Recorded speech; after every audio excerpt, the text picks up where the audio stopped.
Hey, what's up, zoners? Today, we're going to be helping each other decide which wide receiver should be in our starting fantasy lineups. I have a wide receiver today for you that was drafted in the 3rd or 4th round. 1 target last week, 90% route participation. I told you to go trade for him after that. His schedule opens up. Well, guess what, man? He literally has the worst possible matchup this week, maybe unstartable. We have another wide receiver getting balls thrown from Russell Wilson. Did you like what Russell Wilson did last week? Just wait and see where George Pickens matchup ranks this week. We have a chart to help us through all this. We also have pass funnel defenses at the end, man. The defenses that we want to target in general for our quarterbacks and wide receivers. So stick around for 7 seconds. We'll get into it.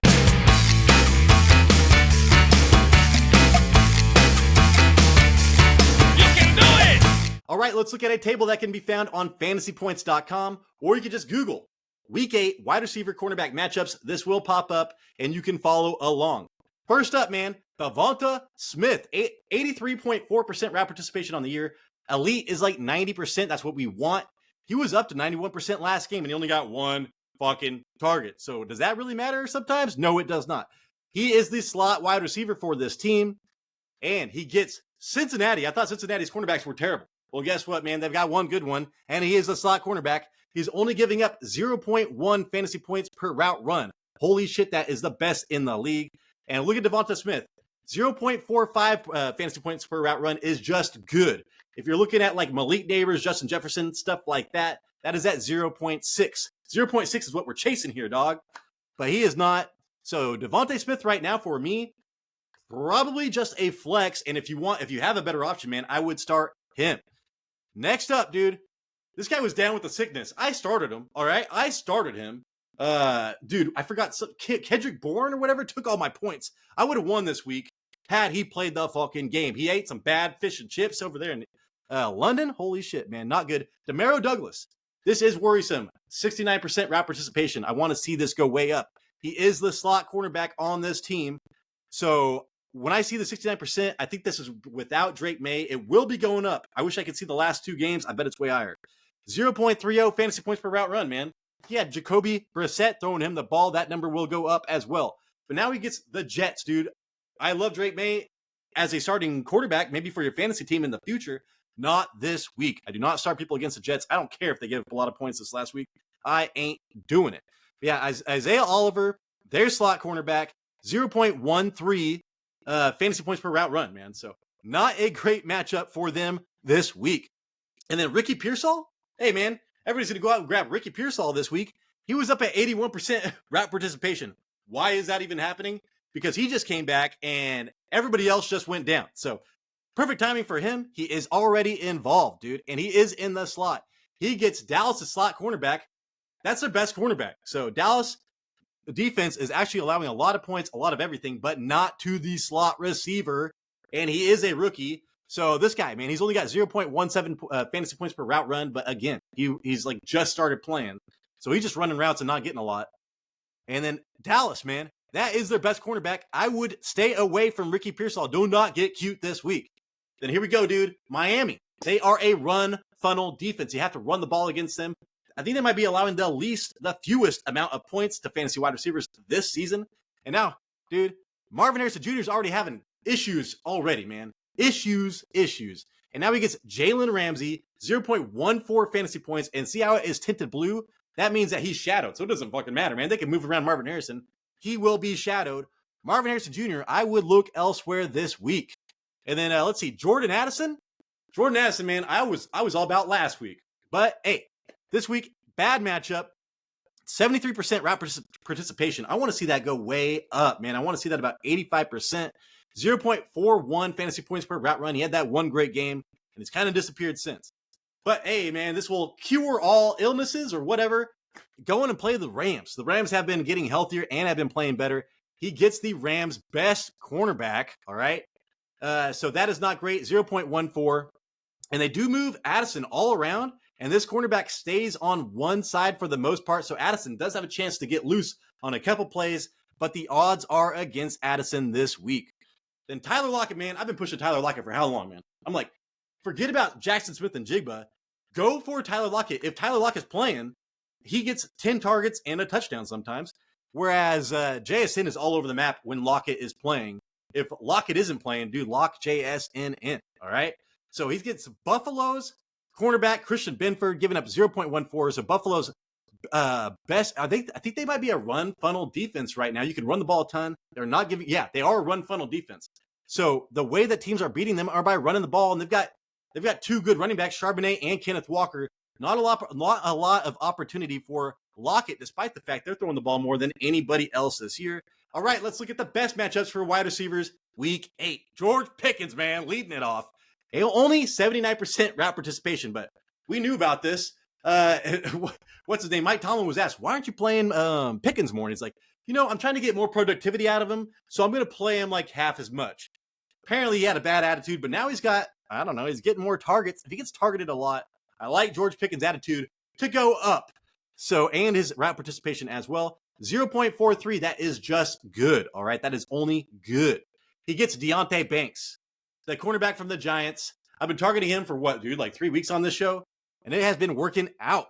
He goes everywhere but the slot, and that's pretty much what George Pickens does as well. Giving up 0.42 fantasy points per route run. Holy shit. So, hey, that lines up with him.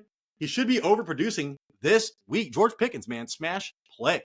And then here we go, man, going down to Courtland Sutton. I told you not to start this fool last week. Lattimore is shutting people down. He had 0 receptions. It was all Franklin, man, Troy Franklin. I would not be surprised if Courtland Sutton gets 8 targets this week. He's only getting 0.28 fantasy points per route run, and has a 73% route participation. And he's going against Carolina, and Carolina holds people down as far as points goes. Usually, I mean, you saw what happened last week. I should just shut the fuck up. But yeah, he gets Mike Jackson, who is Carolina's worst cornerback, man. Sign me up for that. 0.37 fantasy points per route run. So Courtland Sutton, if you're in a pinch and you have him on your bench, put him in your flex. I wanted to rhyme with that inch, but I could not. All right. And then here we go, man. Coleman came out hot last week, but that was kind of fool's gold. He said every single target that Coleman had, Amari Cooper was not on the field. But hey, man, if you have Coleman and you got some crazy shit going on, he's under 70% route participation. That is not great. 0.40 fantasy points per route run. That's actually good. And he's getting the worst cornerback for Seattle than Davante Adams. 90% route participation. That's great. 0.37 fantasy points per route run. He had a bad first half of the year. Now he gets, what's his name, dude? Aaron Rodgers. So at least he gets a good matchup in his core, which is crazy because he's going to be shadowed by Christian Gonzalez. I started off this year because Christian Gonzalez shut down like T. Higgins or something like that. Christian Gonzalez, man, he's coming off that bad injury last year. Give him another year, and he should be better. But right now, dude, he's New England's worst cornerback, and that is not what you want to be. New England is giving up so many fucking points. Holy shit. So Davante Adams should be a great play this week. Should be. So we have, who do we have, man? We had George Pickens. We had Courtland Sutton, Coleman, Davante Adams, and oh my God. Now, you know what? I'm not going to even talk about Calvin Ridley. I'm not going to do it. We're going to talk about Jalen McMillan. All right. He got 8 targets after Mike Evans went down? Calvin Ridley, dude. He's got like 50 fucking targets and like 4 receptions. I'm not doing it. All right. I'm not doing it. But Jalen McMillan, look for this route participation to go up. Dude, he was a rookie this year, like maybe like a 6th round draft pick, 4th round draft pick. I cannot remember. He is a rookie. They've got nobody left, man. All right. For maybe like 3 to 4 weeks. So pick up Jalen McMillan. And you could start him in a PPR league this week. He's going against Atlanta's worst cornerback. Holy shit, Atlanta. They don't even have a secondary. I did not know they had a secondary. Apparently they do. D. Alford, 0.34 fantasy points per route run. So Jalen McMillan is only 0.18 fantasy points per route run, but that was as a decoy wide receiver that never got targeted, man.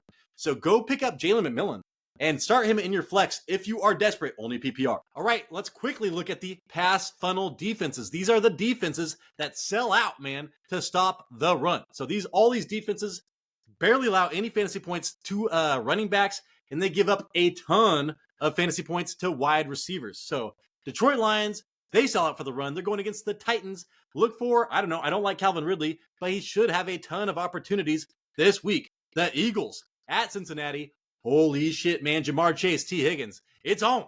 Baltimore Ravens at Cleveland. Yeah, I don't really care. Except for Tillman. Tillman, fire him up, man. Minnesota Vikings at the Rams. Okay, so look for, I don't know, Tutu Atwell to be very startable this week. Houston Texans at home versus the Colts. Anthony Richardson playing, man, so it really does not matter. Atlanta Falcons at Tampa Bay. Tampa Bay just lost all those wide receivers. But remember, McMillan. Go check out McMillan. He has a great matchup anyways, and he gets to go against a pass funnel defense. Holy shit. All right, everybody, that is the show. Thank you so much for watching. I appreciate it. Hey, please give me a thumbs up if you actually liked it, because that sends us out to a ton more people, and we get exposed. And that's exactly what this show needs right now. Hey, hopefully I did earn that thumbs up. Hopefully I earned a subscription. I don't know, man. We need subscribers, man. We need like 4 more zeros on this shit. And then maybe we could bring you some more content, man. Spend some more time doing what we love, fantasy football. If you can't tell, I'm a little bit passionate about it. Thanks again for watching. This is Tyler Big Turd War. This is Fantasy Red Zone, and I appreciate you.